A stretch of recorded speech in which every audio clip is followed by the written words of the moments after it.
For 22 years, Margaret Wren sat behind a bench in a family court, deciding case after case who was capable of making decisions for themselves and who was not. At 75, sitting in her own kitchen, she realized her own children had quietly begun making that same determination about her without ever once asking her opinion. This is her story. Margaret had retired 6 years earlier from the bench of a family court in a small university town in Wisconsin, a career built on exactly the kind of careful, evidence-based judgment that had made her respected throughout the entire state legal community. She had spent over 2 decades listening closely, weighing testimony, determining in case after difficult case whether an individual retained the capacity to make sound decisions about their own life. She understood, better than almost anyone, how gradually and how quietly that kind of authority could be taken from a person, a pattern she had witnessed professionally hundreds of times, always in other people's families, never once imagining it might eventually happen inside her own.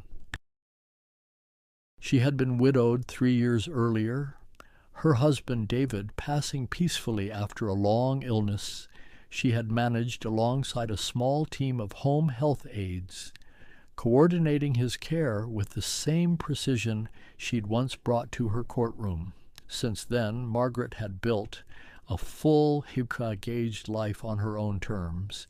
She still gave occasional guest lectures on family law at the local college, still belonged to a rigorous nonfiction book club that met every third Tuesday, still enjoyed a sharp, spirited debate over dinner more than almost anything else. Her mind remained, by every reasonable measure, exactly as precise as it had been on the day she retired from the bench.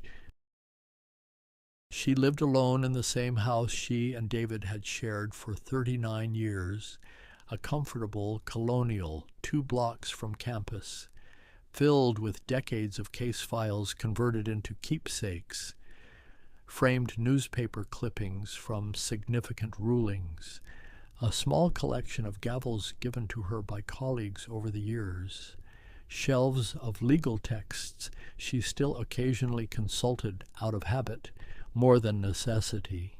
She drove herself everywhere, managed her own finances meticulously, and had, up until fairly recently, never once considered that her own competence might someday become a topic of quiet family discussion rather than simple, unquestioned fact. She had 3 adult children, Daniel, 49, Elizabeth, 46, and Charles, 41, all of whom loved her, all of whom, in their own particular ways, had begun, over the past year or so, to quietly take over pieces of her life she had never asked them to take over. The first sign appeared at an ordinary family dinner, 6 months after David's 3rd anniversary had passed.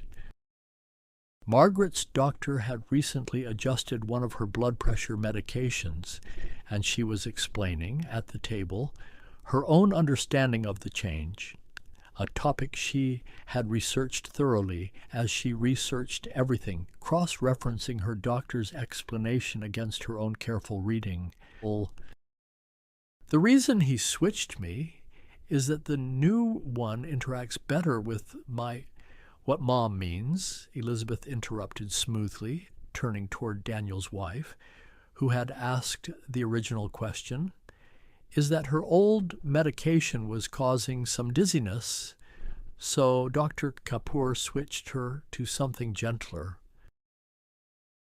Margaret paused, fork halfway to her plate, feeling something small and sharp settle in her chest. What Elizabeth had said wasn't inaccurate exactly, but it also wasn't quite what Margaret had actually been saying, and more importantly, Margaret had been entirely capable, mid-sentence, of finishing her own explanation without translation. "I was still talking, Elizabeth," Margaret said mildly, not wanting to make a scene at the table. "Sorry, Mom. I just wanted to make sure Karen understood." Margaret let it go that evening, telling herself it was a small, harmless moment, the kind of overlap that happens naturally in any close family conversation.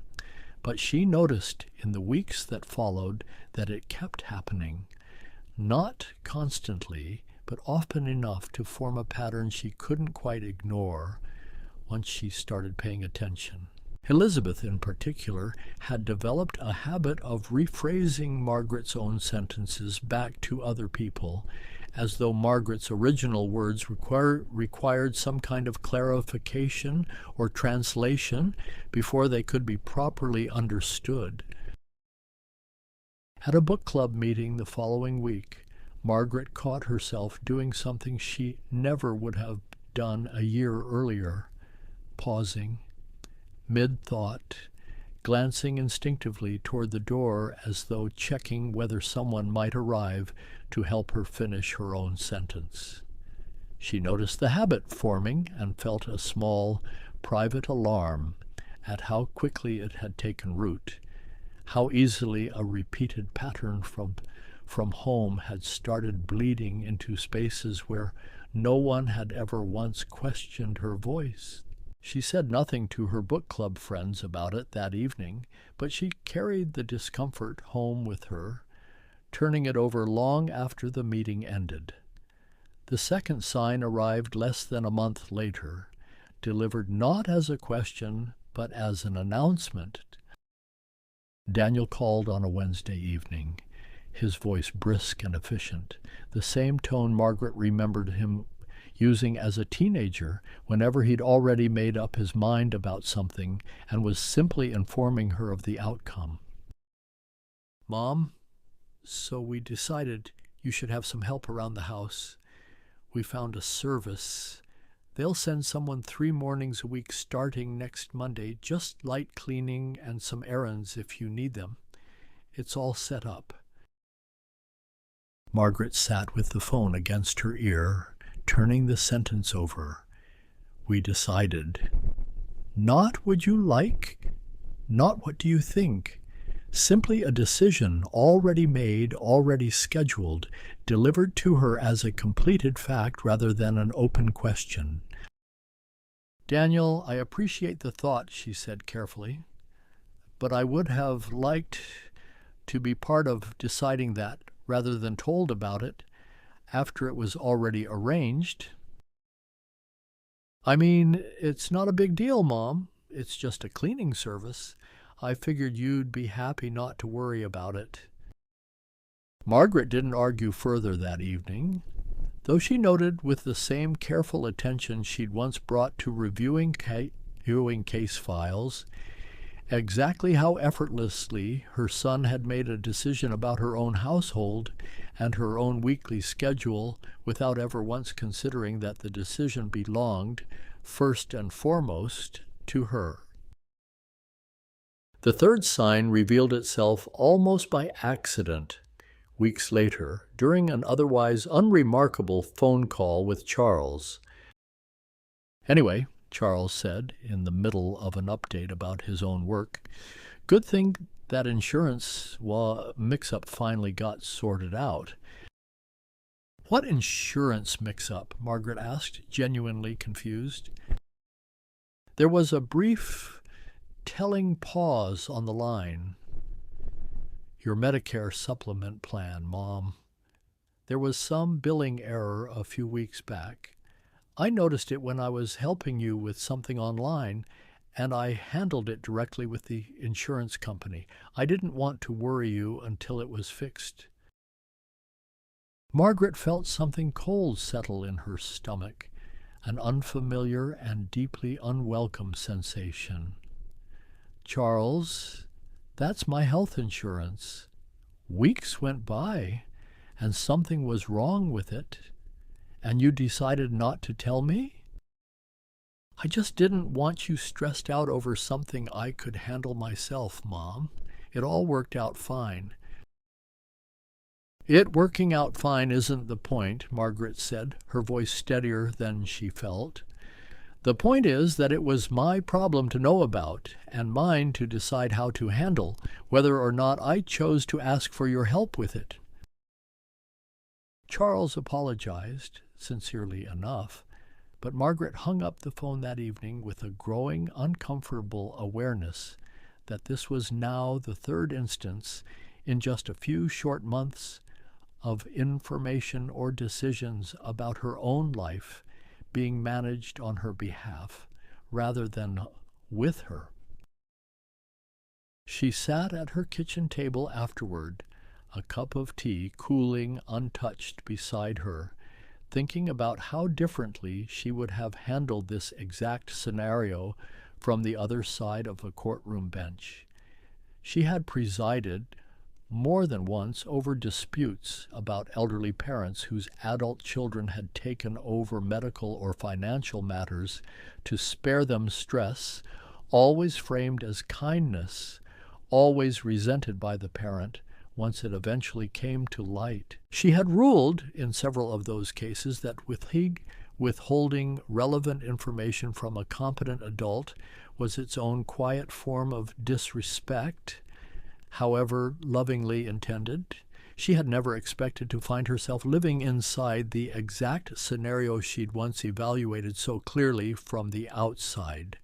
The fourth sign happened in the most clinical setting imaginable, inside Dr. Kapoor's own examination room during Margaret's regular quarterly checkup.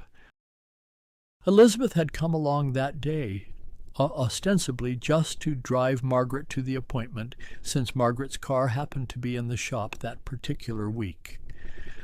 Dr. Kapoor entered the room, glanced briefly at his chart, and then, without any apparent awareness of what he was doing, turned his first question directly toward Elizabeth. "So how has she been doing lately? Any changes we should discuss?"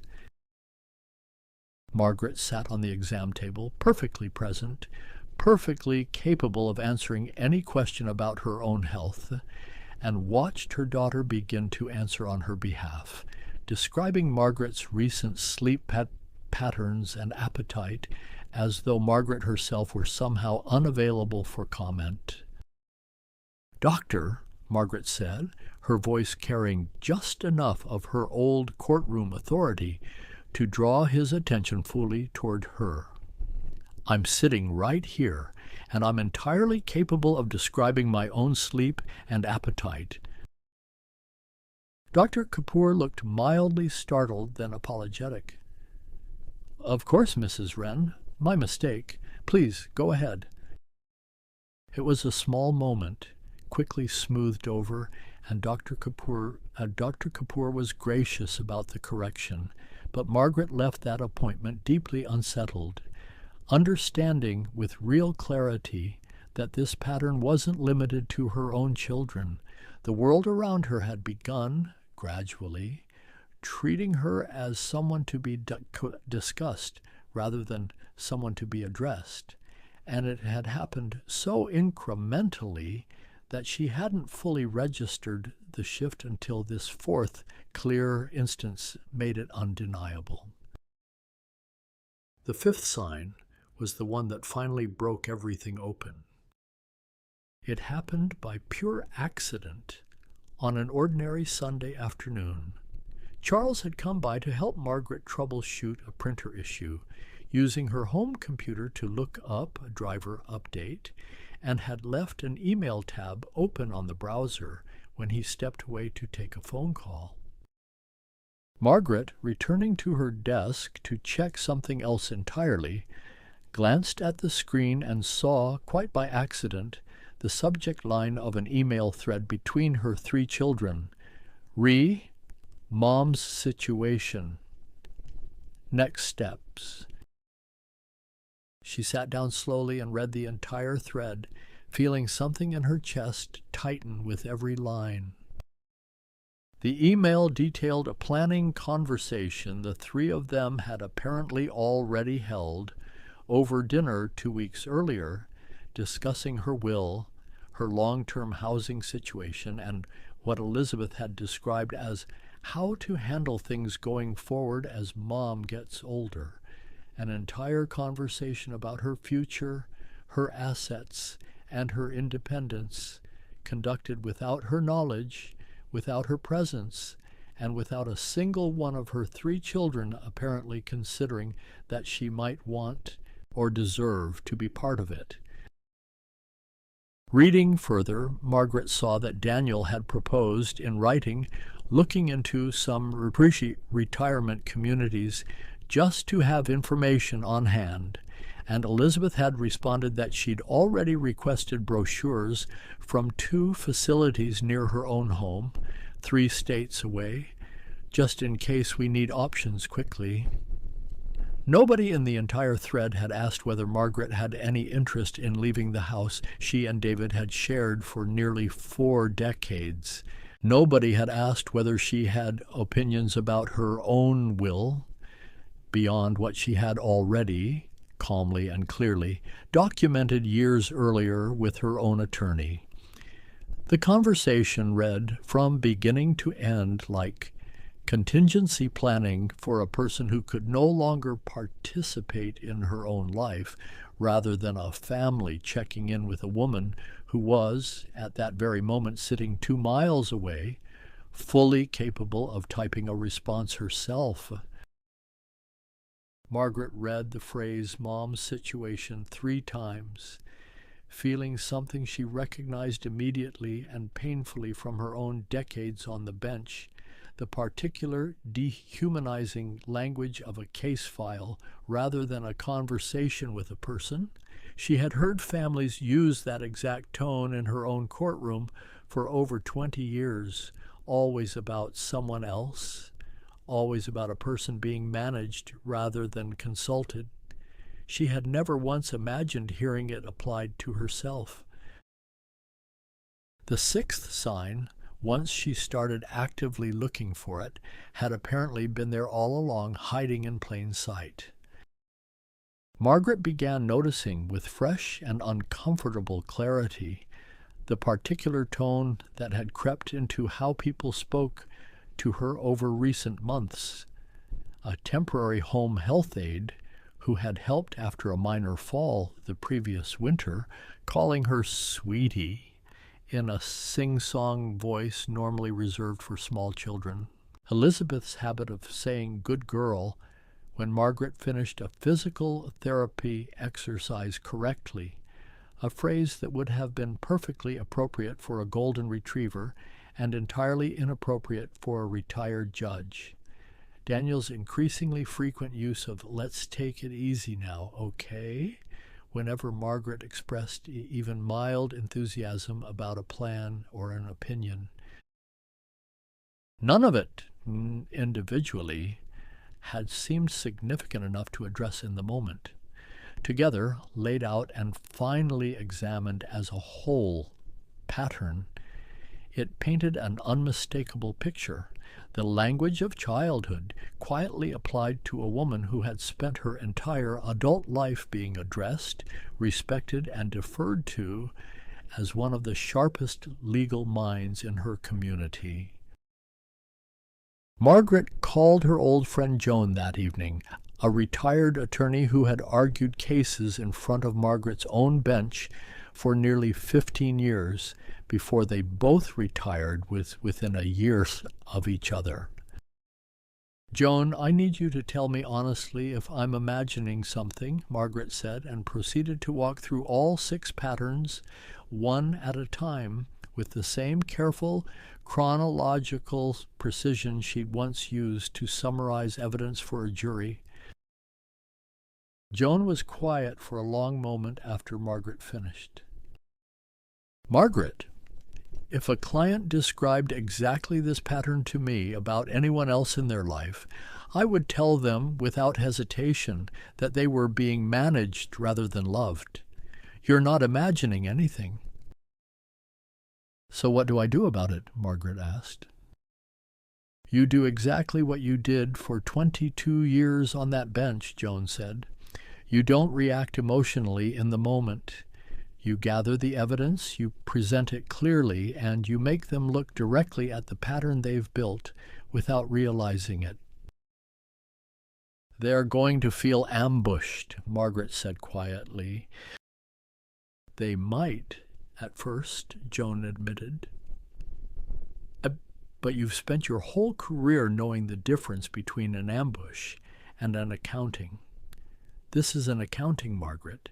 You're not attacking them. You're simply asking them to see clearly what they've already done, one reasonable sounding decision at a time. That's not cruelty. That's clarity. And frankly, it's the kindest thing you can do for all four of you before this pattern hardens into something much harder to undo." Margaret spent the following week doing precisely that, treating the task with the same disciplined rigor she'd once brought to preparing for a difficult hearing. She wrote out each of the 6 incidents in careful, specific detail, dates, direct quotes where she could remember them accurately, the exact context of each moment. She was not building a case to punish her children.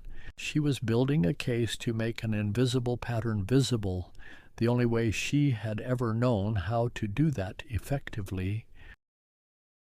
She called all 3 of them the following Sunday and asked them to come to her house together at the same time for what she described simply as an important family conversation. They arrived a little wary, sensing correctly that this wasn't an ordinary visit.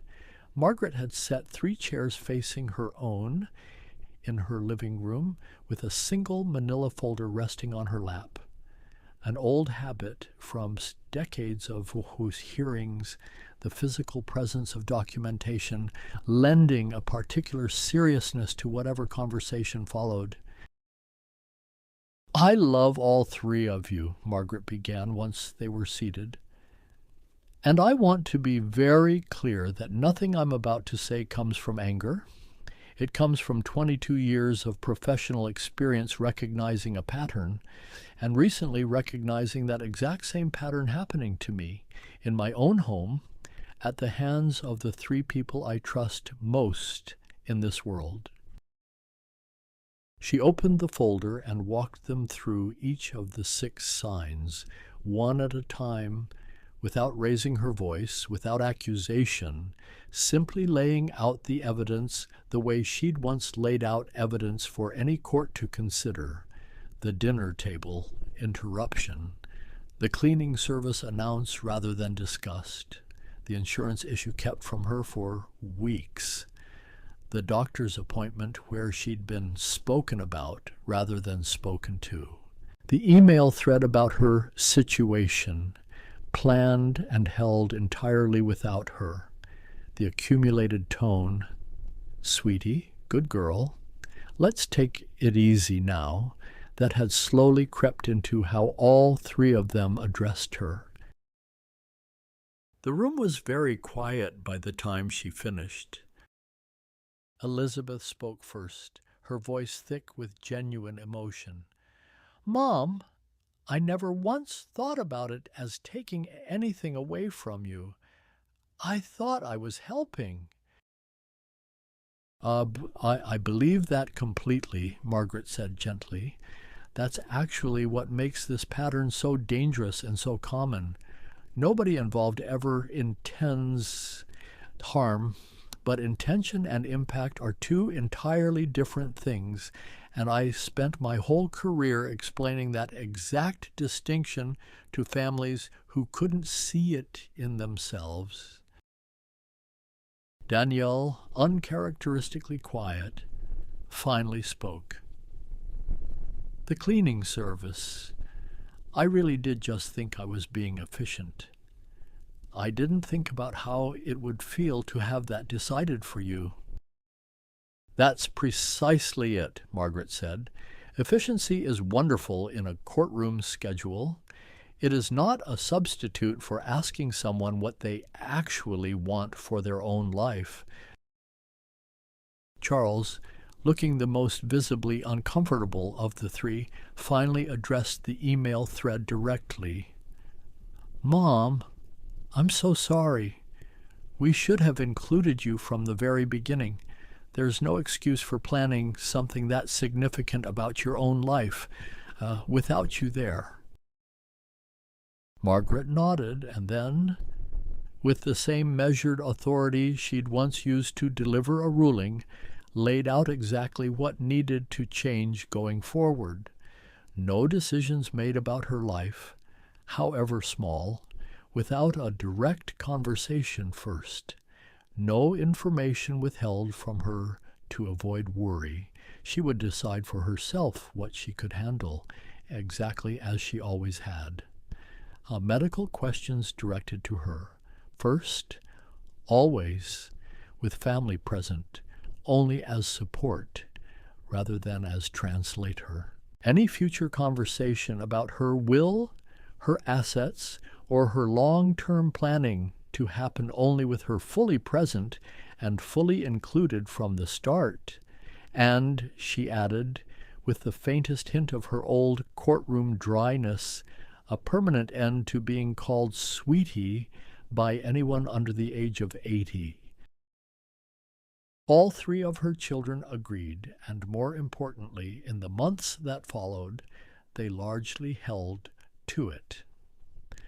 Elizabeth caught herself mid-sentence at the very next family dinner, stopping before finishing a rephrased version of something Margaret had already said clearly herself, and simply let her mother speak. Daniel called before making any decision at all now, even small ones, framing things as genuine questions rather than settled announcements. Charles told her about a minor billing question with her electric company the very same week it arose, rather than quietly managing it himself first. Margaret noticed, too, a shift in something harder to name than any specific behavior, a returning sense in every family conversation that she was being spoken with rather than spoken about. Elizabeth began actually asking her opinion on things, real questions rather than rhetorical ones, and seemed to genuinely absorb the answers rather than simply waiting for her turn to respond. Daniel started bringing her actual decisions to weigh in on, not because he needed her permission, but because he had apparently begun to understand, for the first time, that including her wasn't an obstacle to efficiency. It was simply respect, practiced consistently rather than assumed. At her next appointment with Dr. Kippur, Elizabeth came along again, and when he turned out of old habit to ask his opening question in her direction, Elizabeth simply gestured toward her mother without a word. Dr. Kippur caught himself, smiled slightly apologetically, and redirected the question to Margaret immediately. Margaret's story is worth sitting with because it involves no dramatic betrayal, no cruelty, no single villain to point toward. It involves something far more common, and in some ways far more dangerous precisely because it's so easy to miss. A family's love, expressed through management rather than inclusion, until an entire adult life has been quietly narrowed down to something smaller than it ever needed to become. It is worth remembering, too, that Margaret's professional background gave her tools that not everyone has readily available. Decades of experience naming patterns clearly, documenting evidence calmly, and speaking with an authority that made her family listen carefully once she finally chose to speak. Not everyone will have that exact training behind them, but the underlying approach is available to anyone. Notice the pattern. Name it specifically with real examples rather than vague complaints. Ask for exactly what you need going forward, clearly and calmly, rather than hoping the people who love you will simply intuit it on their own. If you find yourself being interrupted or rephrased in your own conversations, notice it. Being translated by someone else is often the earliest sign that you're being treated as incapable of speaking clearly for yourself. Pay attention when decisions about your own life arrive as finished announcements rather than open conversations. You deserve to be asked, not simply informed. Insist on direct, immediate access to any important information about your own health, finances, or daily life. Being protected from information is rarely actual protection. It's usually just exclusion, dressed up kindly. In medical appointments or any professional setting, actively redirect questions that get asked about you to someone else while you're sitting right there. Your voice belongs in that room first. Make it clear, early and often, that any conversation about your future, your will, or your planning must include you from the very beginning, not simply inform you once decisions have already been made. And pay close attention to tone. Infantilizing language, the sweeties, the good girls, the let's take it easy nows, often arrives quietly, long before any actual decision-making authority is taken away. Language is usually the first sign, not the last. Growing older does not mean becoming a case to be managed by the people who love you. It means remaining, for as long as you are capable, exactly what you have always been, a full person with a full voice, entitled to speak for yourself in every single room you sit in. Which of these quiet signs have you noticed in your own family? Tell us in the comments below and let us know what city or country you're watching from tonight. Someone else sitting quietly through exactly this kind of conversation right now might need to read your answer before they find the words for their own. If Margaret's story meant something to you, subscribe to Better with Time for more stories from the Dignity Years. Because being loved and being spoken for were never meant to mean the same thing.